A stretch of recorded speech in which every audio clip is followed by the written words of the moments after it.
आत्मा अमर है, इसलिए मरने की चिंता मत करो। इस संसार में कुछ भी स्थायी नहीं है।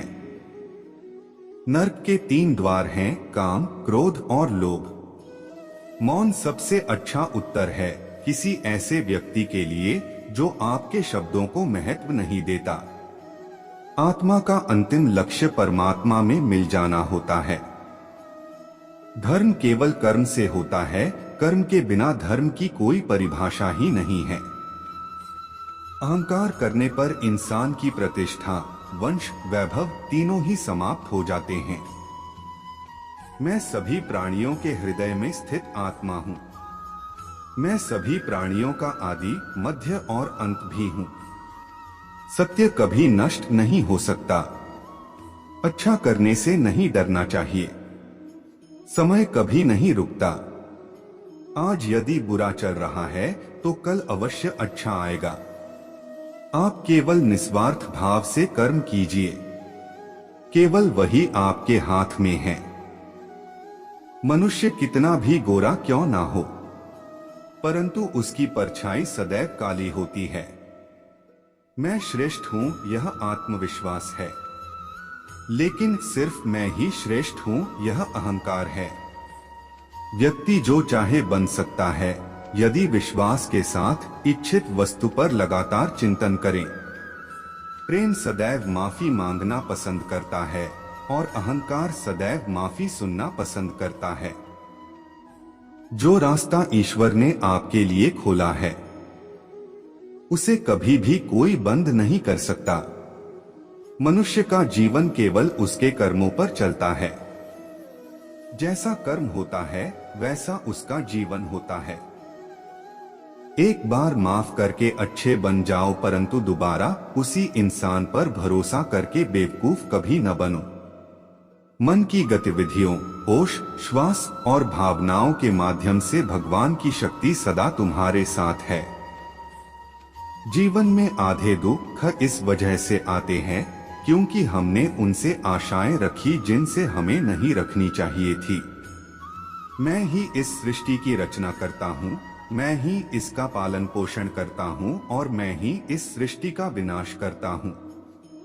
जब संसार में धर्म की हानि होगी, अधर्म की विजय, तब मैं इस पृथ्वी पर अवतार लूंगा।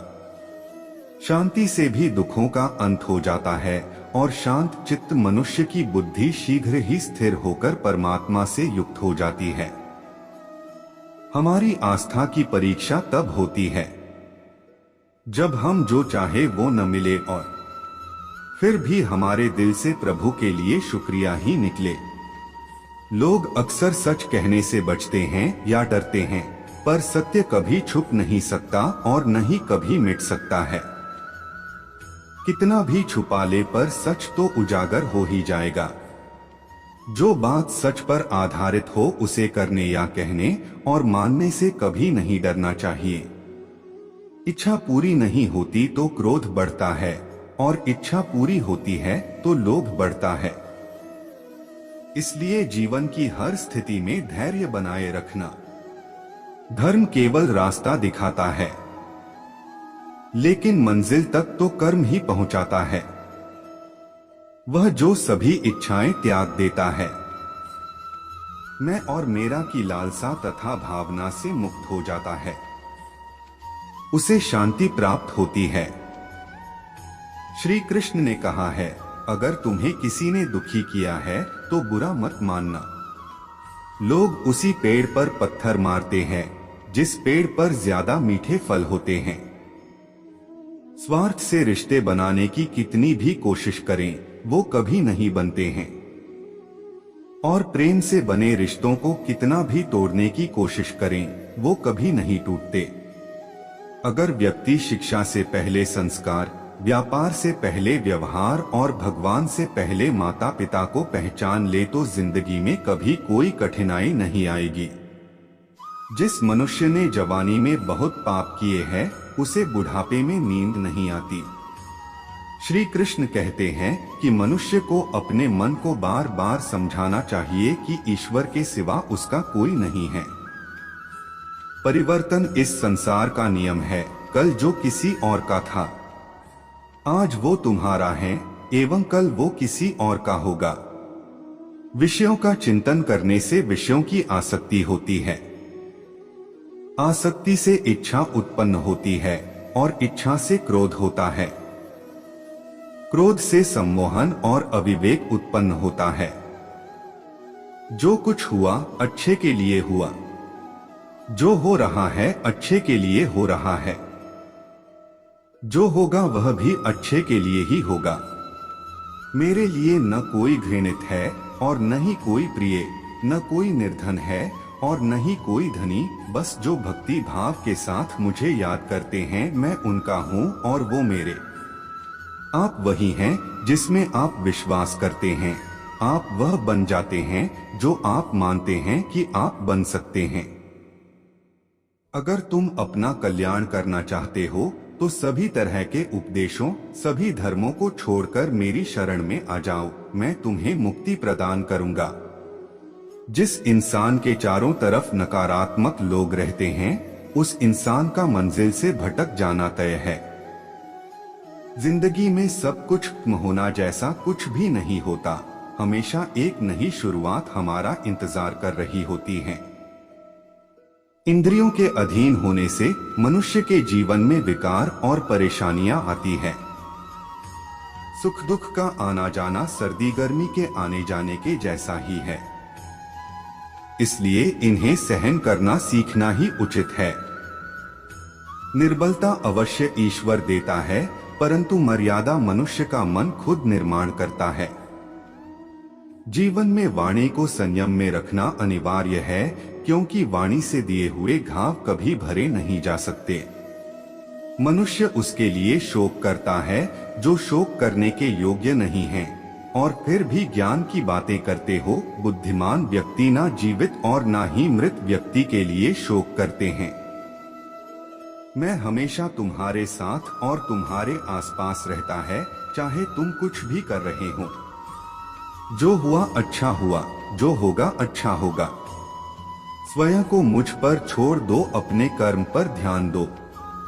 कर्म ऐसा जो स्वार्थ रहित पाप रहित हो। जीवन में समय चाहे जैसा भी हो, परिवार के साथ रहो। सुख हो तो बढ़ जाता है और दुख हो तो बट जाता है। मोहग्रस्त होकर अपने कर्तव्य पथ से हट जाना मूर्खता है, क्योंकि इससे ना तो तुम्हें स्वर्ग की प्राप्ति होगी और ना ही तुम्हारी कीर्ति बढ़ेगी। श्री कृष्ण कहते हैं कि सत्संग ईश्वर की कृपा से मिलता है, परंतु कुसंगति में पड़ना मनुष्य के अपने ही हाथों में होता है। कर्म का फल व्यक्ति को उसी तरह ढूंढ लेता है जैसे कोई बछड़ा सैकड़ों गायों के बीच अपनी मां को ढूंढ लेता है। इस संसार में कुछ भी स्थायी नहीं है। मैं सभी जीवों में विद्यमान हूँ। मैं चींटी में भी विद्यमान हूँ और हाथी में भी विद्यमान हूँ। मेरे भी कई जन्म हो चुके हैं, तुम्हारे भी कई जन्म हो चुके हैं। ना तो मेरा अंतिम जन्म है और ना यह तुम्हारा अंतिम जन्म है। व्यक्ति कर्म करने से कभी छुटकारा नहीं पा सकता है। इसलिए तुम्हें हमेशा कर्म करते रहना चाहिए, क्योंकि कर्म के बिना तुम्हारे शरीर का निर्वाह भी नहीं हो सकता है। परिवर्तन ही संसार में स्थायी है, इसलिए परिवर्तन से नहीं भयभीत नहीं होना चाहिए। जो लोग दूसरों की सहायता करते हैं, ईश्वर उनकी सहायता करते हैं। जब यह संसार ही स्थायी नहीं है, तो इस संसार की कोई वस्तु कैसे स्थायी हो सकती है। आत्मा शरीर को वैसे ही छोड़ देती है जैसे मनुष्य पुराने कपड़ों को उतारकर नए कपड़े धारण कर लेता है। मन शरीर का हिस्सा है। सुख दुख का एहसास करना आत्मा का नहीं, शरीर का काम है। मान अपमान, लाभ हानि, गम और खुशी सब मन का खेल है। अगर यह वीडियो आपको अच्छा लगा तो लाइक और शेयर करें। ऐसी और वीडियो को पाने के लिए चैनल को सब्सक्राइब करें। धन्यवाद।